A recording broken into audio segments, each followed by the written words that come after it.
Assalamualaikum, salam Khamis 9 April 2020, 11.59 minit tengah hari, nak masuk ke 12. Okey, nampak gayanya video yang Isnin lepas saya buat pasal zigzag yang pivot point high low tu masih tak boleh jalan juga, jadi saya kena buat baru. Sebab saya nak terangkan kenapa. Kalau ikut gambar mungkin orang faham, yang pernah guna faham lah, tapi yang kalau tak pernah guna mungkin kurang faham sikit. Jadi saya buat juga baru, mungkin tak sepanjang yang video sebelum ni 14 minit sebab panjang saya cerita. Yang ini saya nak ringkaskan saja. Jadi ada dua lagi indikator yang saya rasa agak okey. Satu dipanggil zigzag.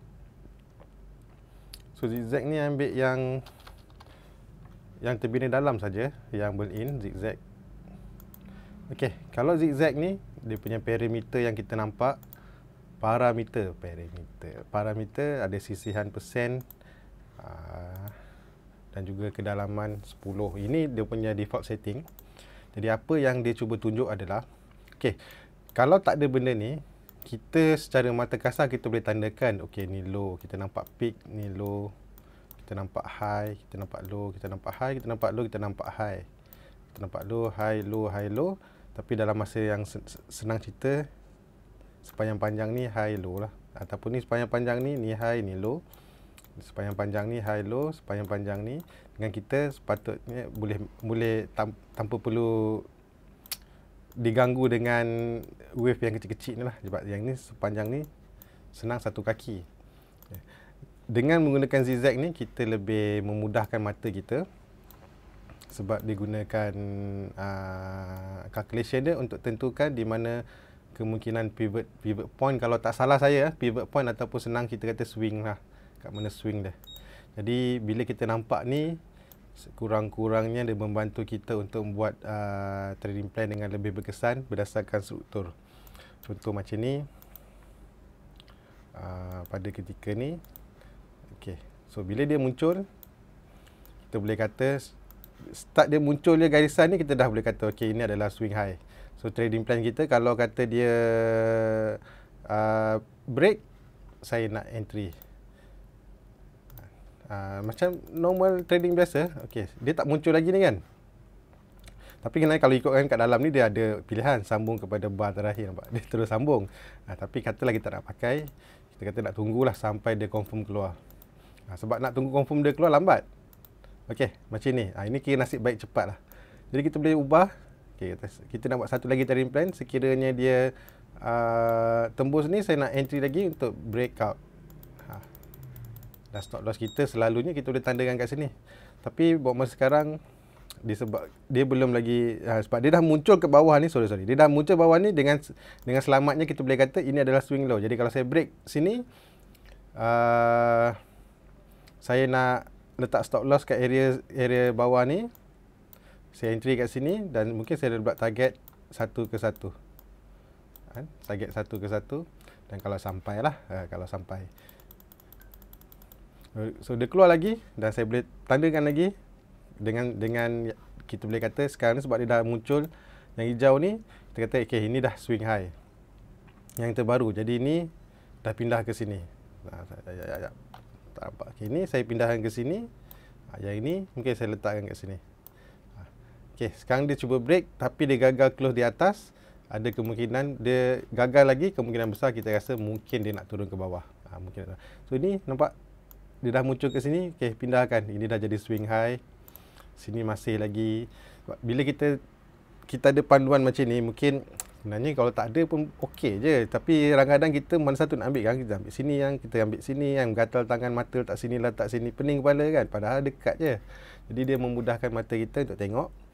Sebab kemungkinan besar selalu kadang bila break jatuh kat situ lah yang dia berhenti balik.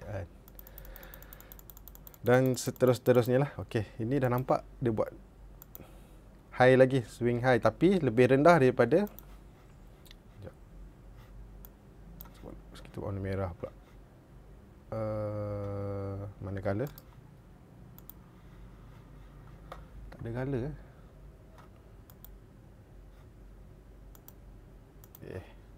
Okay, ini swing high di mana dia lebih rendah daripada sini. Mana pergi color? Tu betul. Tak ada color. Macam betul lah. Bila dah jadi kejadian macam ni, kita nampak ni swing low tadi, dia dah break. So, apa maksudnya kalau high, lower high, lepas tu dia break swing low pula yang kat sini. Maknanya dia dah buat new low. Okay. Dari situ kita dah boleh agak. Ni buat lagi low. Kemungkinan kita boleh kata secara umumnya trend kenaikan pada ketika ini kemungkinan dah tamat selepas dia gagal buat new high dan dia buat lagi new low. Okey. Lebih kurang macam itulah cerita dia. Okey. So kalau kata kita dah bermula exit kat sini pun, ataupun kalau lambat kita exit kat sini pun, tak adalah kita merana sangat dengan kejatuhan yang banyak ni ya. Apatah lagi macam ni, lagi banyak lower high dan lower low. Boom. Okay, yang ni bila kejadian macam ni, bila dia muncul hijau ni, kita boleh kata bawah ni adalah swing low. Sekejap. Kalau saya patah balik waktu bila dia muncul. Okey, ni belum muncul lagi hijau. Tengok garisan hijau ya. Okey, waktu ketika ni dia dah muncul. Jadi, kalau kata saya nak entry, mencari ruang-ruang entry, kat mana saya nak entry, semua dia breakout ke apa, saya dah boleh letak stop loss kat situ. Sebab apa? Contohlah kalau kita pada ketika ni, kita muncul beli kat sini, kita boleh stop loss sini kan. Kalau dia break, maknanya dia nak turun bawah lagi. Kemungkinan besar turun bawah lagi. Super macam ni, pada ketika ni pun kita mungkin dah, bila dah muncul hijau ni, kita boleh letak stop loss bawah ni dengan sedikit keyakinan. Itulah cerita dia. Okey. Dan untuk zigzag ni dia ada pair dia, yang saya rasa pun boleh dipairkan, dipanggil pivot point high low. Okey, dia sama dengan zigzag ni, tapi dia dalam bentuk kalau zigzag ni ada garisan, dia tak ada garisan. Okey. So kita boleh nampak dia punya harga dia. Walaupun dia nampak hampir sama, tapi ada sikit perbezaan. Macam ni yang dia tak keluar. Contoh macam sini dia tak keluar nombor ni. Ada ketikanya nombor tu keluar, garisan tak keluar. Dia tak berapa sama. Tapi boleh lagi pakai. Kenapa nombor ni boleh membantu? Contoh, saya bagi satu contoh. Bila kita tengok, contohlah, sebab ada nombor kan, kita nampak kat sini harga 55 sen. 55 sen, sama je. Jadi mungkin kita boleh kata, oh ni harga aras ni sama ni. Jadi kalau ada sesuatu berlaku di sini, mungkin dia rebound ke, dia apa ke, something lah kan. Super juga mana ketika di resistance ni, kita boleh nampak secara jelas pada harga RM1.17 sini, tak lepas pun RM1.17. Lepas tu kita tengok belakang, RM1.12, RM1.12. Maknanya lebih kurang lah antara RM1.12 dengan RM1.17 tu, tak lari jauh kan. Ataupun lagi kat bawah ni yang mana nombor sama. Contohlah macam ni lah, 945, 920. Sini tak keluar, 90 sen. Ni sepatutnya ada nombor kalau nak. 92 sen. Sini 92 sen. Ni 92 sen banyak. Katalah kita ambil 92 sen, 92 sen, 90 sen, lebih kurang 92 sen. Tengok belakang lagi pernah jadi tak? Okey, ni 92.5 sen. 92.5 sen lah. 92 sen setengah. Jadi kita mungkin kata, okey 92 sen ni lain macam ni kan. Banyak kali dia retest ni. Ni satu kali dia retest tak lepas, berdebum jatuh. So bila ada nombor ni, so kita kena ingat bila kita tengok ni mewakili harga saham ni. Harga saham ni dia dengar dalam nombor. Sedang yang chart yang kita nampak ni mewakili grafik harga saham company tu yang berubah setiap hari. Sebab tu kita nampak beginilah gerak-gerak dia. Okey, saya rasa itu saja pendek. Berbanding itu hari saya dah cerita panjang. Dan yang terakhir, kedua-dua ni ada dalam, kalau kita pergi kat bahagian baru, Pine Script, kita boleh cari dia punya Pine Script data. Contoh macam zigzag pun ada. Dia ada dia punya contoh dia buat, dan juga untuk pivot point high low pun ada juga.